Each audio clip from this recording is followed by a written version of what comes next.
حامدا ومصليا اما بعد سبحانك لا علم لنا الا ما علمتنا انك انت العلیم الحکیم۔ آج کی اس نشست میں خلیفۃ الرسول سیدنا ابو بکر صدیق اکبر رضی اللہ عنہ کی شخصیت کو لے کر آپ کی خدمت میں حاضر ہوا ہوں۔ محترم ناظرین، انبیاء علیہم السلام اور رسولوں کے بعد انسانوں میں سب سے افضل شخصیت صدیق اکبر ہیں۔ نبی کی موجودگی میں کسی بھی شخص کے لیے روا نہیں کہ مصلی امامت پر کھڑا ہو، مگر پیارے نبی صلی اللہ علیہ وسلم نے مرض الوفات میں آپ کو مسلمانوں کی امامت تفویض کی۔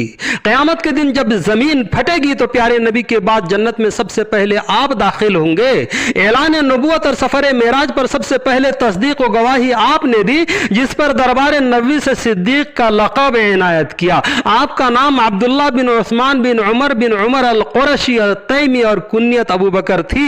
قرآن میں صدیق اکبر رضی اللہ عنہ کا تذکرہ سورہ آل عمران، سورۃ اللیل، سورۃ التوبہ، سورۃ الزمر اور سورۃ الفتح میں ہوا ہے، جن میں آپ کے مناقب بیان ہوئے ہیں۔ وہیں پر احادیث میں بھی آپ کے فضائل و مناقب بیان ہوئے ہیں۔ پیارے نبی صلی اللہ علیہ وسلم ایک مرتبہ احد پہاڑ پر ابو بکر، عمر اور عثمان رضی اللہ عنہ کے ہمراہ موجود تھے۔ پہاڑ لرزنے لگا تو نبی نے فرمایا، تھم جا، تجھ پر نبی، صدیق اور 2 شہید موجود ہیں۔ اعلان نبوت کے بعد مشرکین مکہ بھرپور مخالف ہو گئے۔ صدائے حق اس حد تک ناقابل برداشت ہوا کہ مشرکین مکہ نبی آخر الزمان کو صفحہ ہستی سے مٹانے کے در پہ ہو گئے۔ ایسے موقع پر اسلام کی صدائے حق قبول کر کے پیارے نبی کا ساتھ دینا اپنے آپ کو مشکلات میں ڈالنے کے مترادف تھا، مگر آپ مشرب اسلام ہو کر داعی حق اور مبلغ بن گئے۔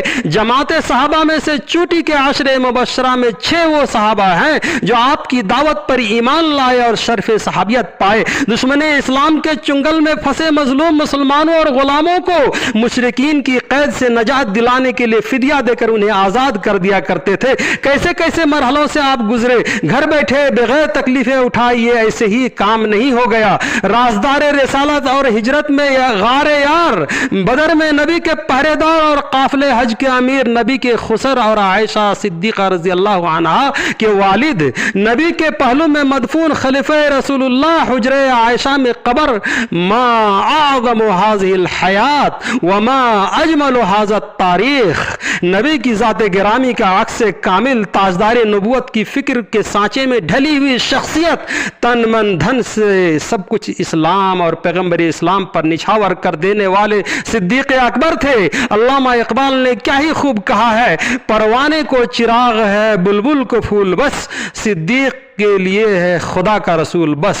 سامعین، نبی کے انتقال کے بعد تمام صحابہ کرام رنجیدہ ہو گئے، اپنے ہوش و حواس کھو بیٹھے۔ عمر فاروق جذباتی انسان تلوار کھینچ کر کھڑے ہو گئے، جو کہا کہ نبی وفات پا چکے ہیں ان کی گردن اڑا دوں گا۔ عظیمت اور استقامت صدیقی کا بلند مقام دیکھیے۔ یار غار آئے، چادر مبارک چہرے سے ہٹائی، نبی کو بوسا دیا اور تمام صحابہ کرام کو جمع کر کے خطبہ ارشاد فرمایا، لوگو سنو، جو تم میں سے محمد کی عبادت کیا کرتے تھے محمد وفات پا چکے ہیں، اور جو اللہ کی عبادت کرتے تھے اللہ زندہ ہے، اس کی ذات کو کبھی موت نہیں آئے گی۔ پھر آیت کریمہ کی تلاوت کی، وَمَا مُحَمَّدٌ إِلَّا رَسُولٌ قَدْ خَلَتْ مِن قَبْلِهِ الرُّسُلُ أَفَإِن مَاتَ أَوْ قُتِلَ انقلبتم عَلَىٰ أَعْقَابِكُمْ۔ یہ تو اجل معین کے ساتھ لکھی ہوئی شے ہے، بالکل ایسے سما بن گیا جیسی یہ آیت ابھی اتری ہو۔ خلافت کا منصب سنبھالنے کے بعد خطرناک فتنوں نے مسلمانوں کو گھیر لیا۔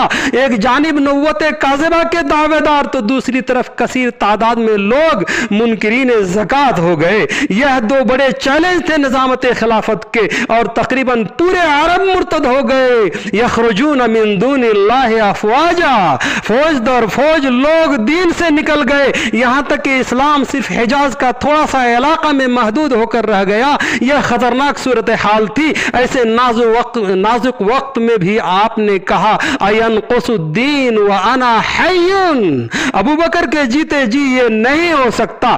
تاریخ گواہ ہے، 1.5 سال کے اندر منکرین زکوٰۃ اور مدعیان نبوت جیسے فتنوں کا خاتمہ اور سرکوبی کر دی گئی۔ 63 سال سن 13 ہجری کو وفات پا گئے۔ والسلام علیکم۔